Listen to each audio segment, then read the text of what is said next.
Right now, one of the premier judo programs in all of the country comes from Southern California, and it has been a family affair for nearly 50 years. Our Chris Hayre went to check out Guerreros Judo Club in Puente to find out how they're producing champions and bringing the community together. So judo is an Olympic sport. It's a Japanese martial art, and the way we need to think about it is there's no punching, no kicking. So most people think of judo and they think of punching, kicking, but it's none of that. It's a little bit more closely related to like a wrestling, high school wrestling, or jiu-jitsu. But where jiu-jitsu is primarily 80% on the ground, 20% standing, judo is 80% standing, 20% on the ground. So I'm looking at your sweater right there, Guerreros Judo Club. This was established in 1974. Tell me about the origin story here. Yeah, so actually my dad started the program back then. He started it in the city of El Monte. He only taught it for $1 a year.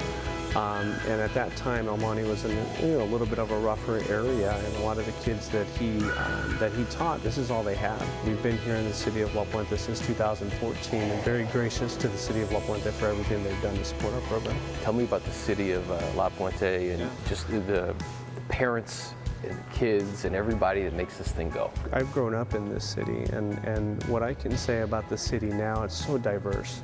You know, you look at our athletes, you look at the kids that are in our program, they come from all different walks. I mean, we have every pretty much ethnicity, in here. And what's nice is that the kids, they don't see each other as a different race or anything. They just see each other as friends. Successes, I think, would be an understatement when talking about this club. National champions. Why don't you tell me about all the accomplishments you guys have had to date? Being national champions hasn't happened in over 20 years. Last time we did it was in the year 2000. And when we first believed we could do it was last year at the San Jose Junior Olympics. We took third, which was unheard of for us. We had to go to Lubbock, Texas. We had to go to Shreveport, Louisiana, where we actually did take first.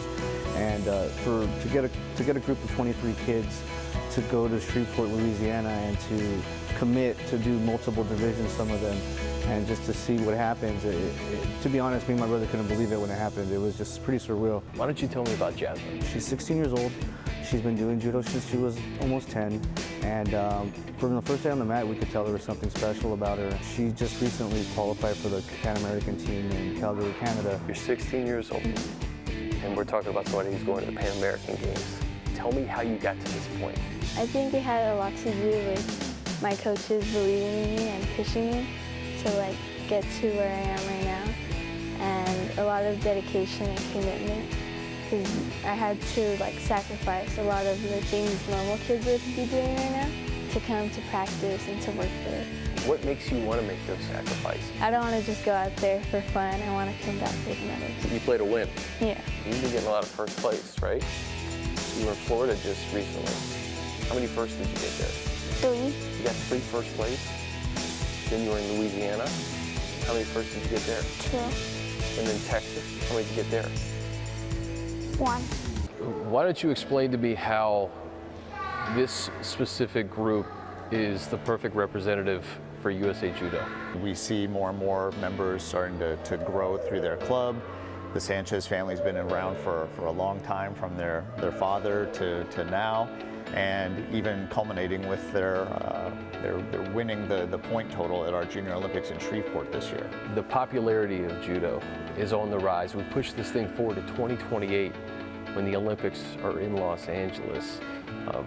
How exciting of a time is it right now for you, the sport, and do you think we have a few Olympians in this gym right now? Most definitely. I would say we at least have 1 or 2 that could possibly make it. And it's exciting. I mean, to be able to accomplish that here in LA, and we're going to have the Senior Nationals next year here in Ontario, which hasn't been done since the 1980s, and that alone is a spark that's igniting this area. It was a culmination of a lot of things. It was our board members that put in a lot of work.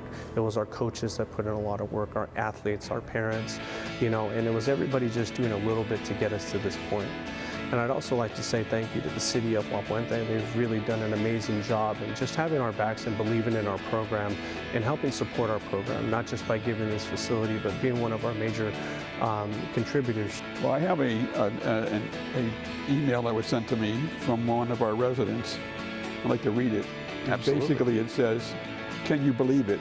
Guerrero Judo, a little judo club based out of a rec center in a small, unassuming town, the city of Puente, with purely volunteer coaches, took the USA Judo by storm and earned the #1 spot in the nation.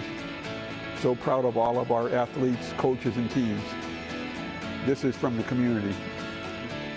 So this is what it's all about. What a great story. And Chris Hayre, next time, suit up in a gi. That's what we were hoping for.